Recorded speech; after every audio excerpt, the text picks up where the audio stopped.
Number 5, All at Sea. Now, All at Sea is an episode about dreams and ambitions. So, the synopsis for this episode is basically about like Duck. So, one of the characters in the episode is named Duck. He, after going to a boat show, he kind of dreams of being like a boat because boats can sail to anywhere they want. As long as there's water, they're not as restricted as trains. Because trains are pretty much restricted to anything. Like, if it doesn't have rails, they can't go there. So he kind of dreams of going to different places, and I feel like that's a really relatable trope to have in an episode, because I feel like as humans, we all have dreams of going to certain places, and either we can't go because of obligations or like restrictions.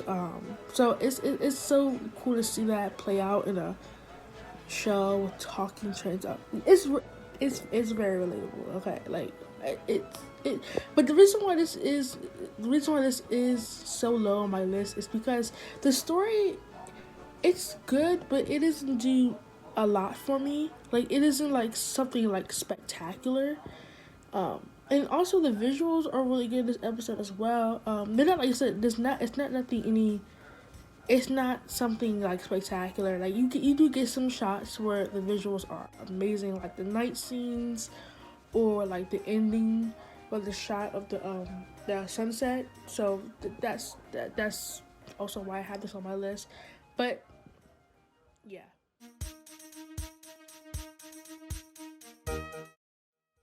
Number 4, Henry's Forest.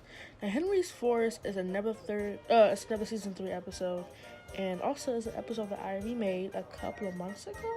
So if you haven't seen that one, I'm gonna put it in the description below. But Henry's Forest is such a good episode. I wish it was higher on my list, but there's some better episodes than this. I'm not saying that Henry's Forest isn't good, but it doesn't compare to like the bigger episodes on my list. But Henry's Forest is basically about Henry and his forest. When it gets destroyed, you see him going through like a sense of grief or like loss, because he has lost his forest many times, and for him to lose it again, it's like, dang, like you kind of feel for him. And you see like all the other characters like Toby and Terrence and Trevor come together and help him again. It really shows like your friends are always there for you, and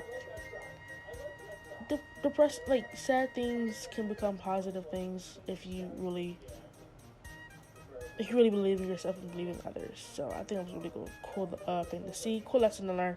Also the visuals in this episode are really good too. Nothing like too grand. I mean, it's not like it's not really a visual based episode. It's more of an emotional based episode. But some of the visuals I like the storm scene was kind of cool. And the last shot of the forest with the animals is kind of cool as well. But nothing too spectacular. But I do like that, because I do have to get.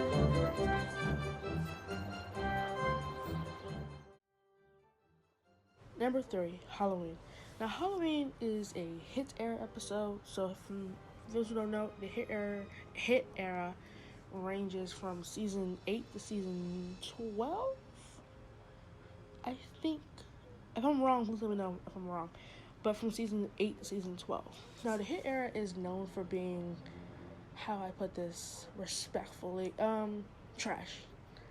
But many of us did grow up on the hit era, so there is a little bit of nostalgic value with this choice.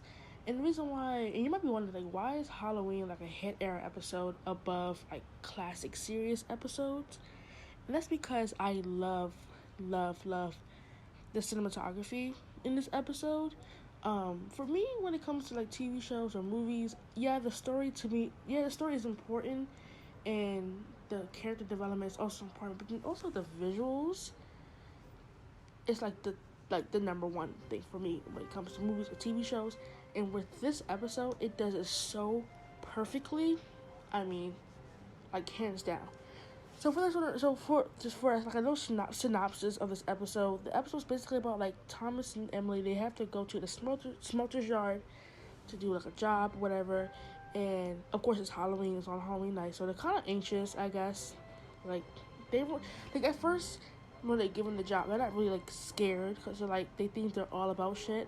But then when things start to happen, they're like, ooh, wait a minute. We do see returnees in this episode. We do see Ari and Bert, and I don't think we get enough of them as characters because they're really cool characters and they're very they have potential, but I guess they don't really get used much, which is a shame because they're really cool characters. Honestly, I feel like out of all the twins in this series, Ari and Bert are like my top like 3 favorite, next to Donald, Douglas, and Bill and Ben, or Ben and Bill. You know what I mean. So to see them again in this episode and to play for them like to play like a huge part in this episode is really cool to see. This episode is the part where like the tarp falls on Emily. Such a good part, and then also the part where like the chase scene is so cool and so well shot. Like yes, you can say it's a little simplistic the way they shot it compared to past seasons. But the way they shot, I think the way they shot it is very much appropriate in the way in how they did it. It's really cool. And then like the shot where like the tarp floats. What is it? When the tarp like floats off Emily is so cool to see. Like just the effect and the slow mo thing they did right there is really cool. So yes, 10 out of 10. Would recommend to watch.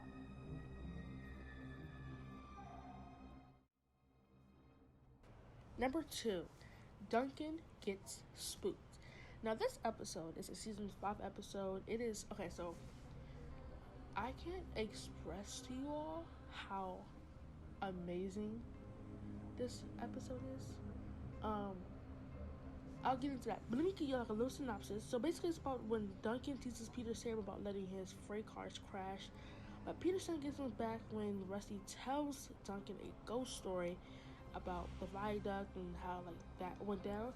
And there's a theory behind the story that Rusty tells, and people are saying that the engine that fell into the water in the story is actually Proteus. So, if that's the case, that's a good ass theory. Okay, that's a really cool theory. But if that is true, then that's kind of cool. But people said it's not. And also, there's another theory saying that Rusty's story isn't actually real, and that he just made it up just to like mind fuck Duncan. So if that's true, also that's kind of like messed up and kind of funny and kind of cool. So yes, yeah. So basically, the episode when it comes to visuals, it's amazing. You see, I bring up visuals a lot in this video because visuals are so important to me. But yeah, the visuals are really cool too. I mean, I just like everything in this episode is really cool. Like from the dissolving shots, from day to night, or from the shots where you see the ghost engine disappear or fall into the viaduct, and also like the part where you see like the what do you call them? The bugs that like light up. Like I'll put a shot right here to see to show you what I'm talking about. That's a really cool shot. Also, the way they used tone in this episode is very well done. Um, with tone, it's kind of tricky because it can make or break your episode if you're going for like a scary type of tone, emotional type of tone, and they really did a great job establishing like this is a scary episode, and with music and storytelling and like shots, they really captured like the scared shitless tone, and I have to commend them for doing that. So